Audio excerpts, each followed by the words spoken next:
చూడండి, నరులకి భయపడను అంటే దావీదు చేసిన పని ఏంటంటే ఎవరికి భయపడ నరులకి భయపడనేసి నరులు చూడండి మానవులకి గౌరవం ఇవ్వకుండా బ్రతకలేదు దేవుని బిడ్డలారు. ఎందుకంటే దేవుని యొక్క ఆత్మలో ఏముంటదంటే విధేయత అనేది ఉంటది దేవుని బిడ్డలారు. ప్రతి ఒక్కరికి కూడా లోబడుతూ ప్రతి ఒక్కరి మాటని చూడండి మనస్సును పెడుతూ దావీదు ఏం చేశాడంటే ముందుకు నడిచాడు దేవుని బిడ్డలారా.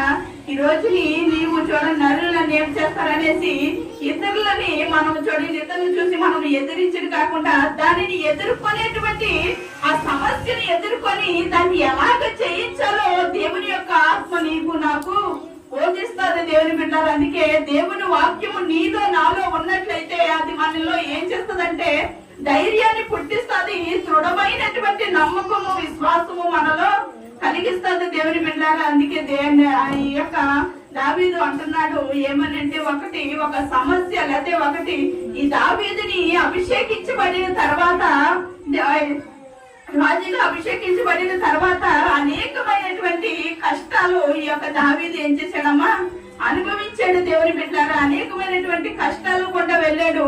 అందులోని చూడండి ఒక కష్టము లేదా ఏదైనా ఒక శ్రమ వచ్చినప్పుడు అది మనకి ఏం చేస్తుందంటే అందులో ఏ విధముగా మనము నేర్చుకున్నామో దాన్ని జయించడము ఎలా నేర్చుకున్నామో కష్టం వచ్చినప్పుడు దానిని మనము జయించగలగాలి దేవుని బిడ్డలారా. అప్పుడే ఏదైనా నీవు సాధించగలుగుతావు. అలాగే అరణ్యంలో గొర్రెలను కాసుకుంటున్నటువంటి ఈ దావీదుని దేవుడు తీసుకొచ్చి ఏం చేశాడమ్మా ఒక రాజుగా అభిషేకించబడిన తర్వాత వెంటనే రాజరికాన్ని ఇవ్వలేదు. కానీ ఈ రాజు అనేక రకాలుగా మనుషులలోనూ అనేక రకాలుగా నలిగినప్పుడు చూడండి దావీదులో ఉండేటువంటి దేవుని యొక్క ఆత్మ దావీదుని ఏం చేసిందమ్మా నరుల చేతులకి అప్పు చెప్పలేదు, నరుల కంటి చూపుకి అప్పు చెప్పలేదు. కానీ దేవుని యొక్క ఆత్మ ఈ దావీదులో ఉన్నది కాబట్టి చూడండి దేవుని బిడ్డలారా దావీదుని అన్నిటిలో నుండి కూడా తప్పించాడు. దేవుడు ఏ ఉద్దేశంతో నేను చేశాడో ఏ ఉద్దేశము నీ క్రియలు నీ యొక్క గురి లేకపోతే నీ యొక్క నమ్మకము ఎందు మీద ఉందో చూడండి వాటన్నిటినీ కూడా నీవు అనుభవించేటట్లుగా దేవుడు ఏం చేస్తాడంటే నిన్ను ఆశీర్వదిస్తాడు. ప్రియ దేవుని బిడ్డలారా అలాగే చూడండి మీక 7వ అధ్యాయము 8వ వచనం చదువమ్మా. నా శత్రువా నా మీద అతిశయింపవద్దు, నేను క్రింద పడినను తిరిగి లేతును, నేను అంధకారమందు కూర్చున్నాను, యెహోవా నాకు వెలుగుగా ఉండును. చాలమ్మా చూడండి ఇక్కడ మీక యొక్క ప్రవక్త రాస్తున్నాడు ఏమనంటే ఆ శత్రువా నా మీద అతిశయింపవద్దు, నేను కింద పడినను తిరిగి లేతును, నేను అంధకారమందు కూర్చున్నాను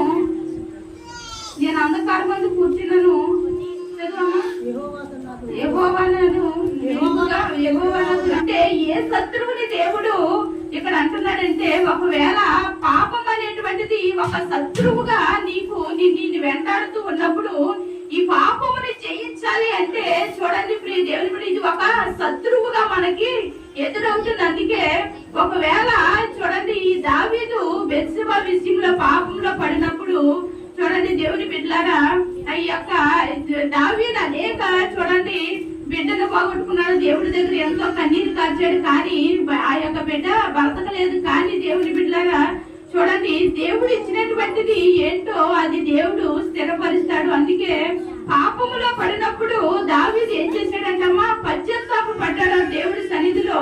దేవుడి సన్నిధిలో అనేక రకాలుగా అడిగేటువంటి నీ పాపము ఏది చూస్తుందో కన్ను ఏ పాపం వైపుకి తిరుగుతుందో కన్ను ఎలాగా ఏది ఎవరిని నాశనం చేయాలా లేదా ఎవరికి కీడు తలపెట్టాలా లేదా ఎవరిని అవమానపరచాలా ఎవరిని నిందించాలా ఈ విధమైనటువంటివి ఈ యొక్క కన్ను చూసి అవి చేస్తున్నట్లయితే ఏం చేయాలంటమ్మా దీనిని పెరిగారంటే కన్నులో నుండి వచ్చేటువంటి క్రియలు ఎటువంటిదో కన్ను చూసినప్పుడు ఈ కన్నులో వచ్చేటువంటి ఆ క్రియ చూసినప్పుడు చూడండి ఆ క్రియను మనం మనసులో ఏం చేస్తాము ఆలోచించినప్పుడు ఈ క్రియలని చెడ్డమైతే అవి ఏం చేయాలమ్మా పెరిగి వేసి నా అగ్నిలో వేయబడాలి, అవి కాల్చబడాలి. అలాగే చూడండి ప్రియ దేవుని బిడ్డలారా మంచిని చూసినప్పుడు ఆ మంచి మనలోనికి వెళ్ళినప్పుడు మనదంట అంత వెలుగుగా ఉంటదంట, వెలుగుమయముగా ఉంటదంట దేవుని బిడ్డారా. అంటే చూడండి అందుకే దేవుడు ఏం చేశాడమ్మా పగటిని సృష్టించాడు, రాత్రిని సృష్టించాడు, రెండింటిని సృష్టించాడు. అంటే పగలు రాత్రి రెండింటిని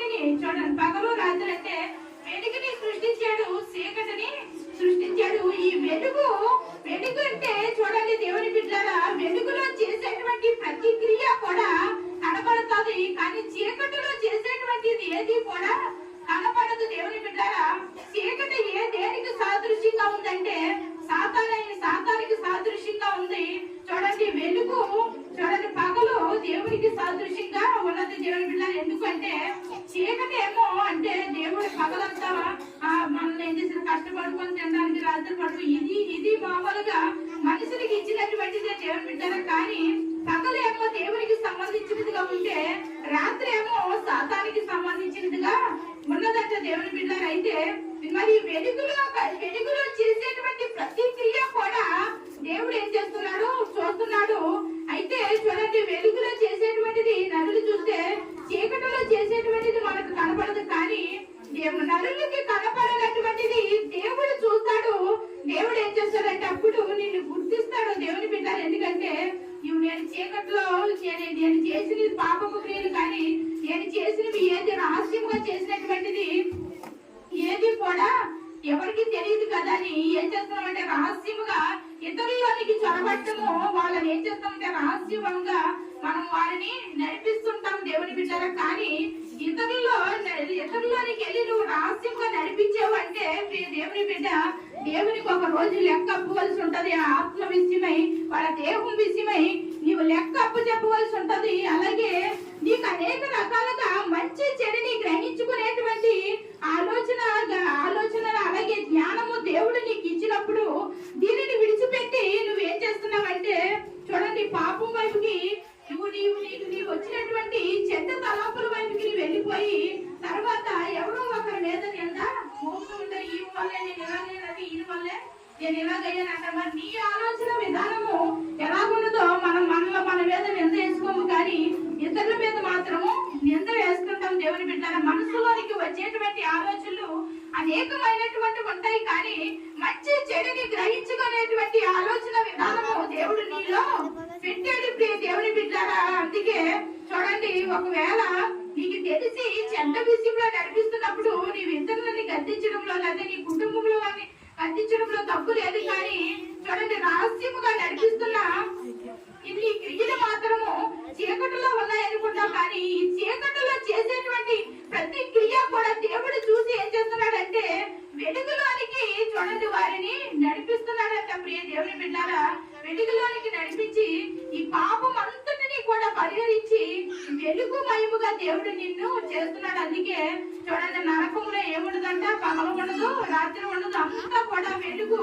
అలాగే ఆకలి ఉండదు, దప్పుకుండదు, అంతా కూడా దేవునితో ఆనందిస్తాము, అలాగే సంతోషిస్తాము. ప్రియ దేవుని బిడ్డారా, అటువంటి నిత్య జీవముని విడిచిపెట్టి చూడండి నరకములో పడేటి కంటే మనం ఏం చేస్తామంటే, అందుకే చూడండి ప్రియ దేవుని బిడ్డారా, ఎంతో మంది అపోస్తులు అలాగే యేసుక్రీస్తు ఆయన శిష్యులు చూడండి దేవుని బిడ్డారా పరిశుద్ధాత్మను పొందుకొని అనేకమైనటువంటి వారి దేహాలని అభిసాక్షులుగా మారి ఈ సంఘాలని దేవుడు ఏం చేశాడంటే మనకి ఇచ్చాడు. దేవుని బిడ్డారు ఈ సంఘాలను మనకి ఇచ్చినప్పుడు ఈ సంఘంలో మనల్ని ఏం చేస్తున్నాడంటే ఆయన నాటి ఆయన నీతి మార్గము మనలో ఉంచి నీతి క్రియలను మనలో ఉంచి ఆయన సేవకులను అనేక మందిని నీ కోసము నా కోసం పంపినప్పుడు నీ క్రియలను మార్చుకోకుండా నువ్వు చెడ్డగా ఉన్నప్పుడు ఒక రోజుని దేవుని దగ్గర నువ్వేం చేస్తావంటే అడగలేవు. దేవుని బిడ్డల దేవుని దగ్గర నీవు నిలబడలేవు. చూడండి ఈ యొక్క లాజరును ధనవంతుడి కోసము మీకు తెలుసు ప్రియ దేవుని బిడ్డారా, లాజరేమో ధనవంతుడి యొక్క బల్ల కింద పడేటువంటి ముక్కలు ఏరుకొని తిన్నప్పుడు ఈ యొక్క ధనవంతుడేమో చూడండి తనకున్న పండిందంతా ఒక దగ్గర పోగేసుకున్నటువంటిది ఏం చేస్తాడంటే నా ప్రాణమా తాగుము తిరుము సుఖించుము అనేసి తన ప్రాణముతో చెప్పుకుంటున్నప్పుడు చూడండి ప్రియ దేవుని బిడ్డారా.